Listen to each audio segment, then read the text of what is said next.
പാതിവില തട്ടിപ്പ് കേസിൽ ആരോപണവിധിയായ സ്പിയാർട്സ് ചെയർപേഴ്സൺ ഷീബ സുരേഷിന്റെ വീട്ടിലെ പരിശോധനകൾ എൻഫോഴ്സ്മെന്റ് ഡയറക്ടറേറ്റ് ഉദ്യോഗസ്ഥർ പൂർത്തിയാക്കി. പരിശോധനയും ചോദ്യം ചെയ്യലും 10 മണിക്കൂർ നീണ്ടുനിന്നു.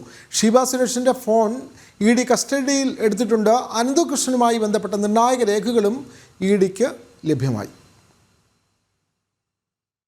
ഇന്ന് രാവിലെ 10 മണിയോടെയാണ് കുമളിയിലെ ഷീബ സുരേഷിന്റെ വീട്ടിൽ ഇഡി ഉദ്യോഗസ്ഥർ പരിശോധന ആരംഭിച്ചത്. കൊച്ചിയിൽ നിന്നെത്തിയ ഉദ്യോഗസ്ഥരുടെ നേതൃത്വത്തിലായിരുന്നു പരിശോധന. വിദേശത്തായിരുന്ന ഷീബ സുരേഷിനെ ഇഡി നാട്ടിലേക്ക് വിളിച്ചു വരുത്തുകയായിരുന്നു. 10 മണിക്കൂറോളം പരിശോധനയും ചോദ്യം ചെയ്യലും നീണ്ടു. ഷീബ സുരേഷിന്റെ ബാങ്ക് അക്കൗണ്ടുകൾ, സാമ്പത്തിക ഇടപാടുകൾ സംബന്ധിച്ച രേഖകൾ ഉൾപ്പെടെ ഇഡി പരിശോധിച്ചു. അനന്തകൃഷ്ണനുമായി ബന്ധപ്പെട്ട സാമ്പത്തിക ഇടപാടുകളുടെ നിർണായക രേഖകൾ ഇഡിക്ക് ലഭിച്ചിട്ടുണ്ട്. ഷീബയുടെ മൊബൈൽ ഫോണിലും കേസുമായി ബന്ധപ്പെട്ട വിവരങ്ങൾ ഉള്ളതായാണ് സൂചന. ഈ ഫോൺ ഇഡി കസ്റ്റഡിയിലെടുത്തിട്ടുണ്ട്. ഇതിൽ നിന്നും കൂടുതൽ രേഖകൾ ലഭിക്കുമെന്ന പ്രതീക്ഷയിലാണ് അന്വേഷണ സംഘം. കൂടാതെ ഷീബ സുരേഷിന്റെ സ്വത്ത് വിവരങ്ങളുടെ രേഖകളും ഇഡി ശേഖരിച്ചിട്ടുണ്ട്. തുടർ നടപടികൾക്കായി ഇവയെല്ലാം കസ്റ്റഡിയിലെടുത്തു.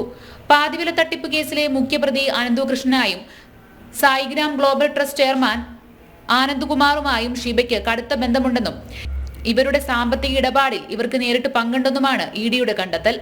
തട്ടിപ്പ് നടന്ന NGO കോൺഫെഡറേഷൻ ബോർഡ് അംഗം കൂടിയാണിവർ. അനന്തകൃഷ്ണൻ അറസ്റ്റിലായതിനു പിന്നാലെ ഇയാളെ പിന്തുണച്ചുള്ള ഷീബ സുരേഷിന്റെ ശബ്ദ സന്ദേശവും പുറത്തു വന്നിരുന്നു. പ്രാഥമിക അന്വേഷണത്തിൽ തട്ടിപ്പിൽ ഷീബ സുരേഷിനും പങ്കുണ്ടെന്ന് വ്യക്തമായതോടെ ഇഡി സ്വമേധയാ കേസെടുക്കുകയായിരുന്നു. അടുത്ത ദിവസം തന്നെ ഷീബ സുരേഷിനെ ഇഡി വിശദമായി ചോദ്യം ചെയ്യുമെന്നാണ് സൂചന. ജനം, ഇടുക്കി.